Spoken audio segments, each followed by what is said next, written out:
Tinututukan sa Urbiztondo, Pangasinan ang pagpapalakas ng proteksyon para sa mga kababaihan at bata sa pamamagitan ng isinagawang seminar hinggil sa Anti-Violence Against Women and Their Children o RA 9262.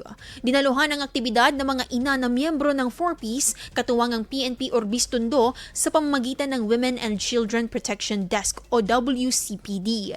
Layo ng aktibidad na palakasin ang kaalaman ng komunidad upang matiyak ang mas ligtas at suportadong kapaligiran para sa mga kababaihan at kabataan. Tinalakay sa seminar ang mahalagang probisyon ng batas, mga karapatan ng kababaihan at kabataan at mga hakbang upang maiwasan at matugunan ang anumang uri ng karahasan. Ang programa ay nakahanay sa 18-day campaign ng To End Violence Against Women na gaganapin mula Nobyembre 25 hanggang Disyembre 12 ngayong taon. IFM News. IFM News. IFM News.